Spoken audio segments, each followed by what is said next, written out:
You start at a card table with a stack of chips that isn't yours, in a room built by people who've spent a century perfecting exactly one skill, making sure the house never actually loses. This is what it actually takes to climb every rank inside a real casino, from the person shuffling the deck to the person who owns the building. And somewhere in the middle of that climb, you'll find out the house didn't always win by accident. Rank 1. The dealer. You start as a dealer. No real power, no real money, just a green felt table and 100 pairs of eyes watching your hands for the smallest mistake. You deal, you pay out, you collect.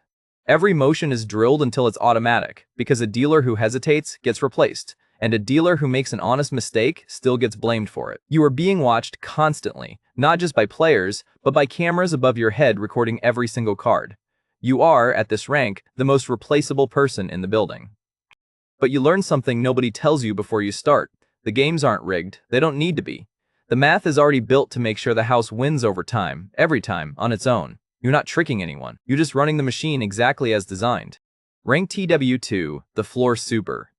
Do the job long enough without a mistake, and you get moved off the table to watch other dealers do it instead. Now, you're a floor supervisor. You approve the payouts too large for a dealer to handle alone. You watch for the specific hand movements that separate a nervous new dealer from someone quietly stealing. This is the first rank where you stop just running the game and start protecting the money, and you realize the money at a casino table is never really money. It's chips, converted from cash the moment it enters the building, and converted back only when someone chooses to walk away. Every step of that conversion exists to be watched. Rank 3. The pit boss. Enough time on the floor, and you get your own pit, a cluster of tables, and the dealers running them all report to you now. This is where the real skill starts. A pit boss has to spot a card counter without seeing a single card counted, just from posture, betting patterns, timing. You have to know which high rollers get comped to sweet, and which ones are being quietly watched by security in a back room you don't have access to. You have real authority now. You also have real responsibility if a table under you loses more than it should. Here's what almost nobody watching the casino floor today knows. For decades, this exact hierarchy, dealer to pit boss to management, wasn't just running games. It was running a second business entirely, hidden inside the first one.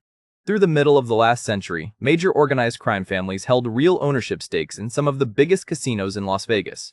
The Chicago outfit ran operations through the Stardust and the Desert Inn. The Gambino family held interests in the Tropicana. This wasn't rumor, it's documented history. The method was almost elegant. Before the casino's revenue was ever counted for tax purposes, cash would be skimmed straight out of the count room. A dealer might quietly pocket chips at the table. A pit boss might undercount a shift's take by a very specific, very deliberate amount. None of it looked like theft from the outside, because the whole building already ran on constant cash-changing hands. Proving someone was stealing, instead of simply miscounting a chaotic cash business, took federal investigators years. The genius of it wasn't the stealing. It was that the entire hierarchy you just climbed, dealer, floor supervisor, pit boss, was the perfect cover for it. Too many people touching the money for any one person to be obviously guilty. Too much legitimate chaos to separate from the illegitimate kind. Rank 4 NT. Casino Manager. Modern casinos are nothing like that era anymore. Heavily regulated, publicly audited, watched by gaming commissions instead of just internal security. But the rank structure survived because it still works.